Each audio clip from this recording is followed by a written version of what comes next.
పుట్టించి నుండి ఏం తెచ్చుకుంటే మంచిదనే దానికంటే మనం ఎన్నో కూడా అప్పులకు సంబంధించినటువంటి రెమెడీస్ చేస్తూ ఉన్నాం కనుక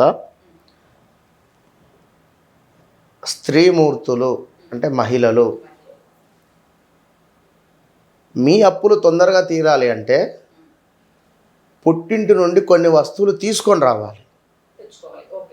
ఇప్పుడు ఒక కుటుంబం ఉంది, ఎప్పటికీ అప్పులలో ఇబ్బంది పడుతూ ఉన్నారు.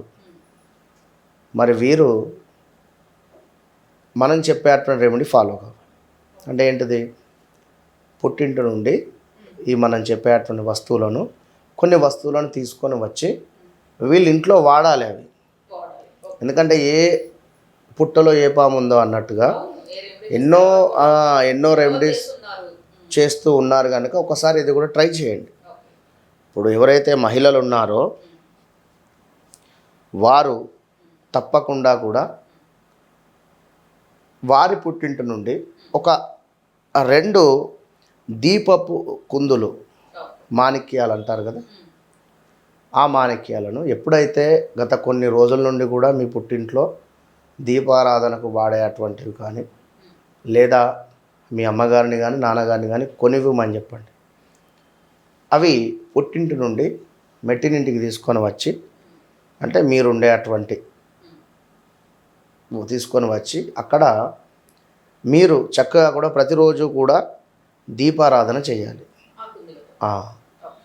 ఈ విధంగా చేయడం వలన అప్పులు తీరేటువంటి ఛాన్సెస్ ఎక్కువగా కూడా ఉన్నాయి. ఇప్పుడు దరిద్రము కానీ కొంత ఇబ్బందికరమైనటువంటి వాతావరణం కానీ ఎట్లా వస్తుందంటే ముఖ్యంగా అందులో కొన్ని కారణాలు ఏమిటి అంటే ఏదో దేవాలయంలో ఎవరో ఒక దీపారాధన చేసున్నారు, మీరు ఏదో దేవాలయానికి వెళ్ళారు, అక్కడ ఆల్రెడీ దీపము కొండెక్కింది, అందులో 2 వత్తులు ఉన్నాయి, అది ఆల్రెడీ అయిపోయింది దాని పీరియడ్. మళ్ళీ మీరు ఆ వత్తులను పైకని అందులో కొంచెం నూనె పోసి మీరు ముట్టిస్తే దరిద్రం మీ వెంట వస్తుంది. ఇది ఒక రీజన్. అర్థమైంది కానీ నేను చెప్పింది. అది చెయ్యకూడదు. అట్లా అంటే ఒక దీపంతో చెడు వస్తుంది మనకు, ఇక్కడ ఒక దీపంతో మంచి కూడా రాబోతూ ఉన్నది. అప్పులకు సంబంధించినటువంటి ఇబ్బందులు ఏవైతే ఉన్నాయో అవి తొలగిపోతూ ఉన్నాయి. ఇంకా చూసుకున్నట్టయితే ఈ యొక్క స్త్రీమూర్తులు లక్ష్మీదేవి యొక్క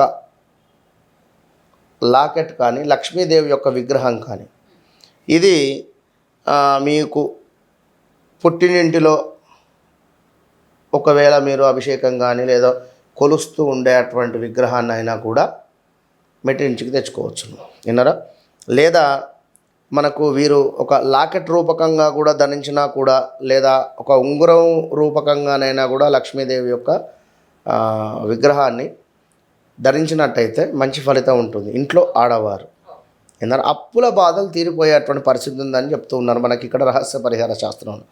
మరొకటి ఏమిటి? స్ఫటిక గణపతి విగ్రహాన్ని కూడా మనకు పూజా గదిలో ఉంచి రోజు అభిషేకం కానీ పూజ కానీ చేసుకోవాలని చెప్పడం చాలా మంచిది. స్ఫటికానికి సంబంధించినటువంటి గణపతి ఇంట్లో పెట్టుకున్నట్టయితే మంచి ఫలితం ఉంటుంది. మరి ఇంకా ఏం చెప్తున్నారు అంటే చీమలు ఎక్కువగా కూడా ఉన్న చోట, విన్నారా, చీమలు ఎక్కువగా కూడా ఉన్నటువంటి చోట అది గురువారం రోజు ఒక 1/4 కిలో లేదా 1/2 కిలో శర్కరను ఆ చీమలకు నివేదనగా పెట్టండి అని చెప్పడం జరుగుతున్నది. ఇవన్నీ కూడా చేసుకున్నట్టయితే మీకు త్వరలో అప్పులు తీరేటువంటి పరిస్థితి ఉంటుంది. మరి అప్పులు తీరుతున్నాయి అనేటువంటి సిచ్యువేషను మనకు తెలిసిపోతుంది ముందుగానే. విన్నారా? తప్పకుండా. ఎందుకంటే కొంత పాజిటివ్ వైబ్రేషన్స్ ఉంటాయి తప్పకుండా. ఇక వీటన్నింటితో పాటుగా రావి చెట్టు, ప్రతి రావి చెట్టు వద్ద ఎక్కడే రావి చెట్టు ఉంటే అక్కడ దేవాలయంలో ఉండే ఇంకా మంచిది. రావి చెట్టు ఆకు ఏదైతే ఉంటుందో ఆ యొక్క ఆకును సేకరించుకొని చక్కగా ఆ యొక్క ఆకు మీద దీపారాధన చేయాలి. విన్నారా? ఆ ఆకు మీద దీపారాధన అంటే మనకు ఈ యొక్క జిల్లేడు కాయ ఉంటుంది కదమ్మ, జిల్లేడు కాయను పైన కొంత తునచాలి. కొంత లొందలాగా అయ్యేటువంటి విధంగా.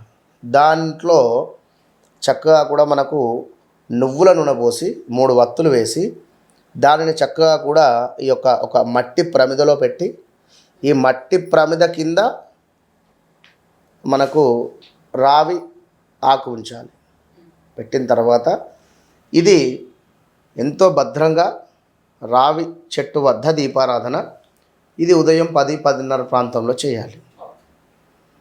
మంగళవారం కానీ శుక్రవారము మనకు ఈ యొక్క రాహుకాలం సమయంలో కానీ చాలా అంటే చాలా అద్భుతమైనటువంటి ఫలితం ఉంటుంది. విన్నారా? అప్పులకు సంబంధించి ఎలాంటి ఢోకా ఉన్నా కూడా మంచి రిజల్ట్ ఉంటుంది.